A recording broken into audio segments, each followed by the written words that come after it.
मनमोगरा, कविता आणि बरंच काही.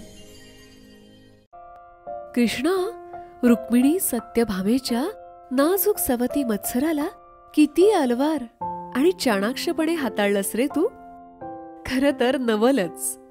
तुला स्त्रीलंपट भोगलंपट म्हणणारे अज्ञानी खूप पाहिलेत मी.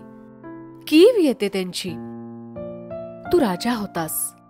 त्या काळात हाताशी प्रासादात स्त्रियांना ठेवून विलासी जीवन जगणं तुझ्यासाठी काहीच अवघड नव्हतं आणि अशक्यही नव्हतं.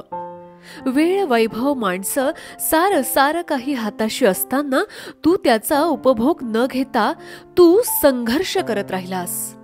संघर्ष.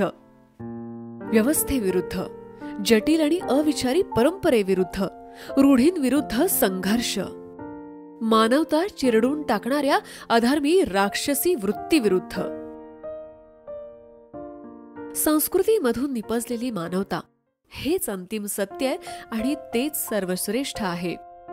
संस्कृती टिकली तर समाज, राष्ट्र आणि मानवजात टिकेल हे तू लोकांच्या मनावर बिंबवलंस. स्वतः त्यासाठी जीवन वाहिलंस. तुझा प्रत्येक श्वास त्यासाठी दिलास. पराक्रमानं जिंकून घेतलेली राज्य उपभोगत तूही बसू शकत होतास. पण नाही. तू लोकनेता होतास. लोकांसाठी जगलास, धावलास आणि सामान्य जनांना स्वयंस्फूर्तीनं, शौर्यानं, स्वाभिमानी जगायला शिकवलंस. लोकांना उभं केलंस. त्यांच्यातील स्वयंप्रेरणेला जागृत केलंस. त्यासाठी गीतेसारखं महान तत्वज्ञान जगाला दिलेस. एकच काय, हजारो पिढ्यांसाठी तू मार्गदर्शक, तत्ववेत्ता बनलास. धर्माची पुन्हा स्थापना केलीस. तुझ्या जीवनाचे वेगवेगळे पैलू, आयाम उलगडून पाहताना जीवन म्हणजे काय, ते कसं आणि का जगलं पाहिजे हे समजतं. कदाचित ऋषीमुनींनी हेच मर्म जाणून सामान्य जीवांना भागवत पुराणाचा महाप्रसाद दिला असावा. हे अमृत पिऊन ज्ञानियांनी ज्ञान घेतलं, साधकांनी साधना घेतली, सामान्य जनांनी स्फूर्ती, प्रेरणा घेतली, तर लहानांनी मनोरंजन घेतलं. सर्वांनाच अगदी भरभरून दिलंस तू. तुझं आयुष्य म्हणजे जणू अमृत कुंभच. जो घेईल तो अमर होईल. पूर्ण पुरुष तूच. पुरुषाचं सामर्थ्य, धैर्य, शौर्य, पराक्रम आणि त्याच वेळी स्त्री सुलभ वात्सल्य, प्रेम, माधुर्य यांचा सुमिलाफ म्हणजे तुझं जीवन. दोन ध्रुवांचा मिळून बनलेला दीपस्तंभ आहेस तू. बघ ना, दोन टोकाच्या भूमिका एका वेळेस कसा जगलास तू. एवढा विरोधाभास. आयुष्यात पराक्रमानं ज्याची कीर्ती सर्वदूर झालेली आणि रणांगणातून पळून जाणारा कृष्ण एकच.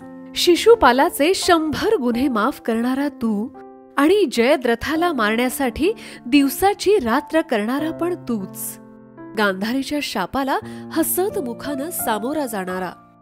आणि उठ द्रौपदी, उठ, युद्धाला सज्ज हो. तुझ्या पावित्र्याला हात घालणाऱ्यांचा विध्वंस कर म्हणणारा कृष्ण एकच. कधी करुणेनं ओतप्रोत भरलेला तर कधी कठोर. दीन दुबळे लाचार जनांसाठी तू दयाळू, करुणानिधी बनलास.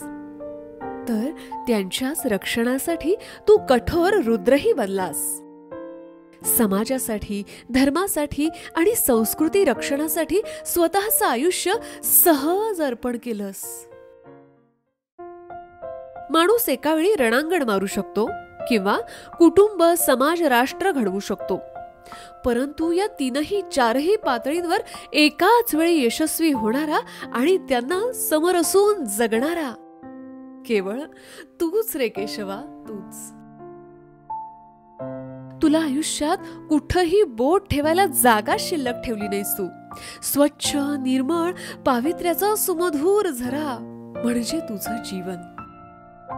सतत तुझ्या जीवन मूल्यांचं, चारित्र्याचं रसपान करावं आणि तृप्त व्हावं असा मोह झाल्याशिवाय राहत नाही मोहना. कृष्णा, प्रारंभही तू आणि पूर्णविरामही तू. तूच गूढ आणि गूढाचं आकलनही तू. जितकं कठीण तुला जाणणं तितकं सोपं तुला अनुभवणं. गुरूंचा गुरु तू, चालताना सखा वाटसरू तू. तुला किती विशेषण लावू. इथं शब्दही पडती तोकडे. श्रीकृष्णा तू योगी युगंधर, पूर्ण प्रतापी रणधुरंधर. भय दुःखहारी दीनांचा कैवारी विश्वंभर. बाल गोपाल देवकी नंदन, छवी निरागस शूर कलंदर. तूच मेघ स्वरूप आनंद स्वरूप, अमृतवाणी जन्मभरी. गोपिका शिरोमणी राधालंकार, कालिंदी जळी कालिया कर्दन काळी. द्वैत अद्वैतांच्या मेळी रासरंग खेळी. संघटन निपुण संपूर्ण योद्धा, राजस गुण प्रवीण अर्जुन सखा. आनंद प्रवाही योगीराज, कर्म विभूषित आत्मानंद. अनंत यात्री युगानुयुगे, अनंत यात्री युगानुयुगे.